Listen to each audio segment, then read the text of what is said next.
दोस्तों आज हम बात करेंगे गुरुग्राम के एक ऐसे हाउसिंग प्रोजेक्ट की जो सालों से होम बायर के सपनों को तोड़ रहा है और अब सरकार की तरफ से कड़ी कार्रवाई शुरू की गई है।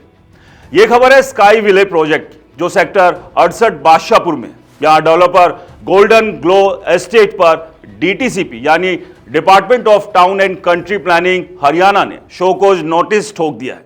लाइसेंस 8 साल पहले ही लैप्स हो चुका है और सरकारी बकाया 52 करोड़ रुपए से ज्यादा हो गया।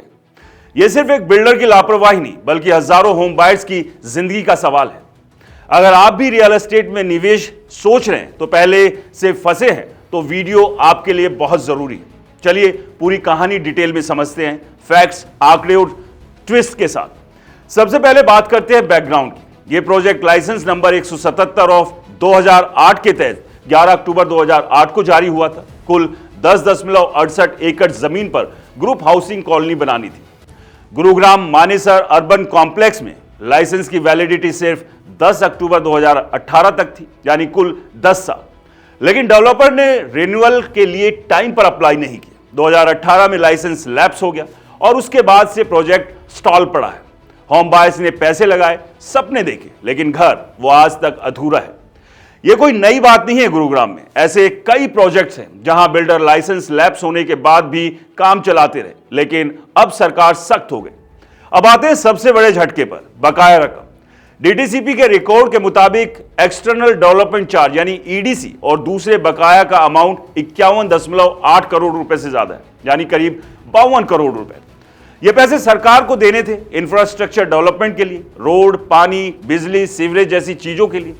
लेकिन बिल्डर ने ना तो पैसे दिए ना बैंक गारंटी रिन्यू की जो 2019 में एक्सपायर हो गई थी। इसके अलावा कई स्टेट्यूटरी डॉक्यूमेंट्स नहीं दिए, जैसे अपडेट सर्विस प्लान, साइट पर हुए काम की डिटेल्स, स्टैंप ड्यूटी और रजिस्ट्रेशन चार्जेस की सर्टिफिकेशन। यह सब हैवी वायलेशन है। Haryana development and regulation of urban areas act 1975 के तहत डीटीसीपी ने पहले भी कई बार नोटिस भेजे। पहला नोटिस रूल 18(1) के तहत अगस्त 2021 में आया, जहां कमियां बताई गई, कोई रिस्पॉन्स नहीं मिला। फिर दूसरा नोटिस रूल 18(2) के तहत दिसंबर 2025 में, जिसमें साफ चेतावनी दी गई कि लाइसेंस कैंसिल हो सकता है और आगे कार्रवाई होगी। अब हाल ही में शोकॉज नोटिस जारी किया गया है। गोल्डन ग्लो एस्टेट को डीटीसीपी हेडक्वार्टर्स ने डिस्ट्रिक्ट टाउन प्लानर एनफोर्समेंट को आदेश दिया है कि सेक्शन 10 के तहत प्रमोटर्स और डायरेक्टर्स के खिलाफ प्रोसीडिंग शुरू कर 10 दिनों के अंदर एक्शन टेकन रिपोर्ट मांगी गई है। अगर संतोषजनक जवाब नहीं आया तो लाइसेंस कैंसिल, बकाया रिकवर और भी सख्त कदम उठाए जा सकते हैं, जैसे प्रॉपर्टी अटैचमेंट या लीगल एक्शन।